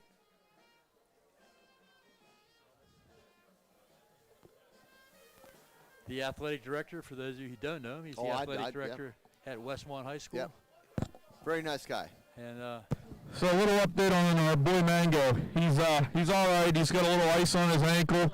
We needed him, and he helped us get where we're at. But I'm sure he's just going to sit and watch his fellow teammates bring us one home for him now. So I'm sure he's going to be back in all of his glory next week. Hey, PJ, how much fun is it listening to the Richland Rams sideline, though? I mean, we can hear them from up here. It's like old days now, you know. I used to spend the last 2 minutes of the game talking to Trevor and Caleb last year about nothing really other than stuff other than football, and we're getting a lot of those looks right now. All right, Cullen O'Dowd kick it off, keeps this one low. Little skipper, and that is picked up by number 8. That is Hayden Gardner. And he is dropped there by Graydon Lewis at about the, looks like the 5-yard line. No, that was Mr. McCracken. Sorry, that was number 6. Graydon wore number 6 last year. That's Evan McCracken, number 6. He's all excited. Well, so is his dad. I'll tell you that. I'm with you to Coach McCracken. He liked that hit for sure. Good job there. I get confused with the numbers. Graydon Lewis was number 6 last year, and now he switched to number 2, and Evan McCracken now wearing number 6. All right, Kai Sweater on at quarterback. Kai Sweater drops back to throw. Kai Sweater looking, and he finds Gardner just shy of the 50. Brought down by Sam Penna. Minute 16 and counting here. BG trails by 9, 19-10. You got the linebackers ready to come. Watch the linebackers. There they come. Back to throw again. Kai Sweater rolling out to his left. He throws, and he's going to throw that one away. Nice coverage by Sam Penna on Gardner. Sable blitzing. He's probably going to blitz him on every play. I think he has free reign right now to do what he wants to do. Yeah, I'm sure BG's they're going to have to get this ball down the field quickly as they only have 58 seconds left and they trail by 9. Hey guys, we're gonna. When this game's over here, we're gonna send the whole team to a camera to say hello to their parents coming down. So make sure that driving pays attention and stays live for a little bit. All right, Megan? There we go. People driving doing a great job. Was there a flag on the play? A flag on the play. Is that going to go against BG? Yeah, false start on the Marauders.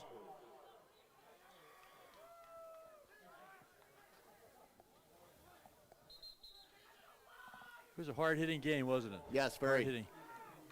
I mean, when's the last time we saw Richland drive the whole way down the field running the football? It's a good sign, though. It's a good sign. Honestly, absolutely. I think it's a great sign. People have to respect our running game. 57 seconds left to go here in the fourth quarter. BG at their own 43-yard line, 2nd and 15. You know, I'm just looking at last year's statistics here, Coach. We did rush last year for 2,400 yards as a team. So, you know, we can rush, we can run the ball, but we really run. I mean, that ponding football was exciting to watch. Kai Sweater throws it low to Myrick, and I think he caught a lot of pressure there by number 76, Aiden Marshall. Good pressure there by Marshall, forced the ball out early, and Kai Sweater threw it low. 3rd and 15 upcoming. Down to 55 seconds. Our stats last year at the end of the regular season, 3,100 yards passing, 22. We ran the ball pretty well last year, too. We always figure, we're a passing team, but we can do both. Okay, listen to that Richland Rams sideline, though. We can hear from up here. They're just loud and proud. I love it. Guilfoyle rolling out to his left. Guilfoyle flicks the ball, caught on his sideline there. That's, I think, number 1, Janishak.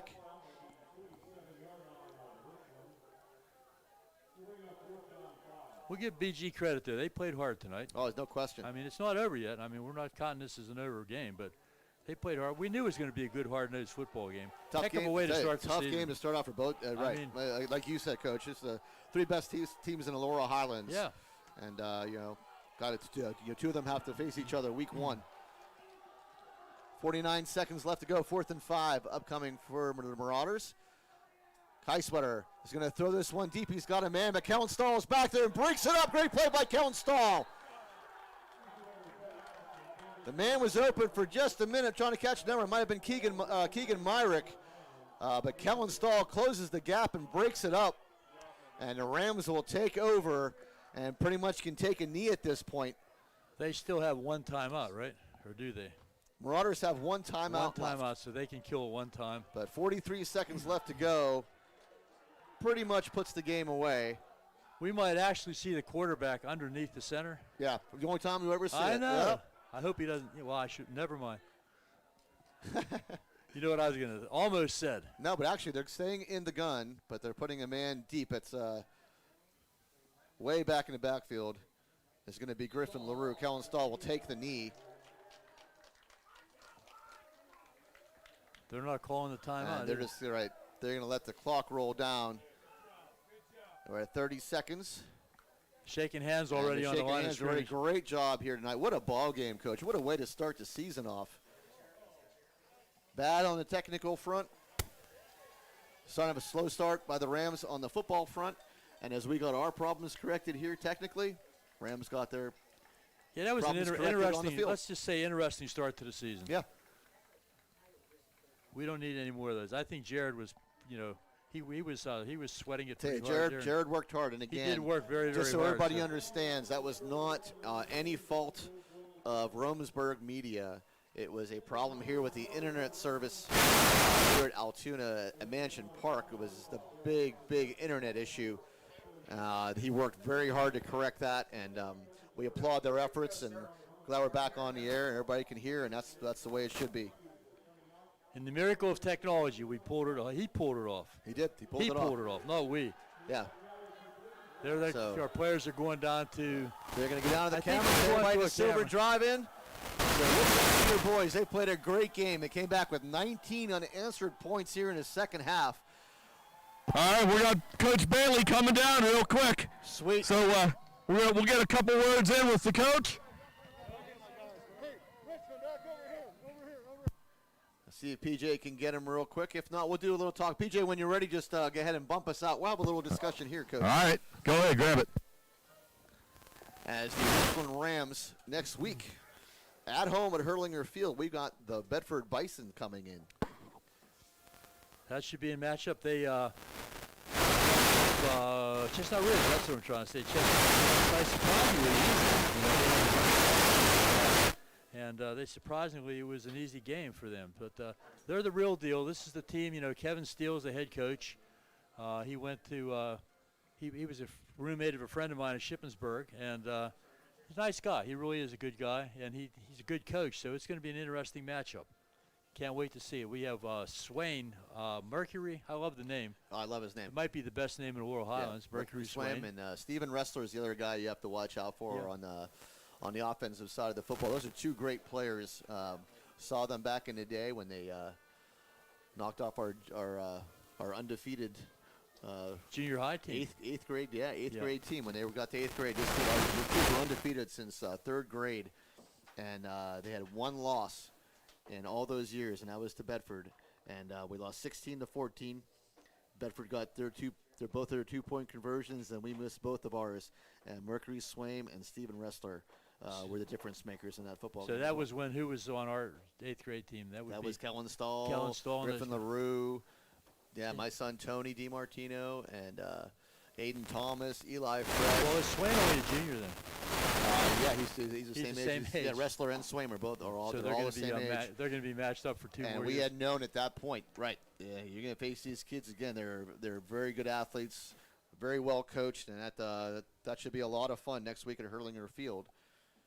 Would love to say we'll see you there, but we probably won't be able to say that. Well, you'll be able to hear us still. So for those of you, Yeah, don't give up on the drive-in. JC is covering that game. You'll be able to see Oh, the that- JC at the drive-in. But if you wish to go to YouTube, you can still watch Fred, myself, and PJ.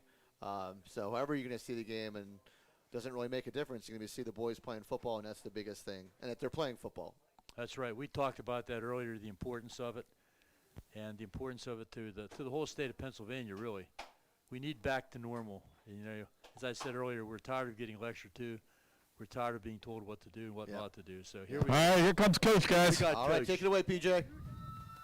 All right, hey, everybody at the Silver Drive-In, start beeping those horns, all right? I got Coach Bailey here. Coach, it was a bizarre first half, right? I got to open this up so I can hear me.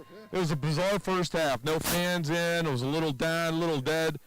I mean, take me through it. What were your thoughts in that first half? You know what? I mean, they're a great football team, so, I mean, we understood that we were just one guy making his mistake at a time. And then we got a little bit down, and you feed off crowd, and there was no crowd. So we talked about it, and we didn't make any special adjustments or anything like that. We just told the kids they got to play from their heart. They worked too hard to come out here and play that way. And obviously, second half, we were dominant. Well, hey, to bring you up to speed, Smash Mouth football, second half was unbelievable. You could just feel the energy on the sidelines, the shift. But just to let you know, we had a little bumpy start to the broadcast. It got all figured out. It will be much better with a better internet feed next week. But you had fans, a packed house at the Silver Drive-In, supporting you and the boys. And they said they've been beeping their horns, flashing their lights, and everything. But, you know, I always ask you something a little off the base of football. With COVID, you know, I got this mask on and everything, but do you cut the band off your underwear to make those? Well, I could, but I don't. I actually bought this one, but Okay. yeah, I bought this one. Retail. clean. Yeah, I retail. wasn't sure. So, all right, listen, back Silver Drive-In. We'll see you all next week, Saturday night, against the Bedford Bisons. It's going to be another Smash Mouth football game. So, all right, we'll be back in Johnstown in a few hours. Brandon, any final words? Just so proud of these kids, resilient, and looking forward to next week. All right, back to you, Ed and Fred. Thanks, PJ, and thanks to Coach. Again, always just so good. I always, though, wanted to say the Bison, but they are the Bisons. I thought, I think yeah, that's it's wrong. the Bisons. It's in I the think book. that's wrong. It's in the book. It's in the official kickoff It's wrong. of the Laurel Highlands. I think it's just the who Bison. called too. that the I'm just official one? saying. That's what I thought anyway. But anyway, great game here by the Richland Rams. Football players, coaches, staff, everything. What a ball game. Looking forward to seeing everybody next week at Hurlinger Field. Kellen Stahl, if we're going to give stars of the game away, that's my first star of the football game. I thought he controlled that second half. I mean, offensively, he just did a fantastic job keeping the ball on the ground. And Kellen just putting his head down and running and slamming his way in 2 touchdowns. So great comeback by the Rams. 19. My player of the game is the offensive line. There you go. I'm calling the offensive line as the players of the game. They did a fantastic job. All right, so thanks, everybody. We'll see you guys all next week as we take on the Bedford Bisons at Hurlinger Field at 7 p.m. Have a great night, everybody.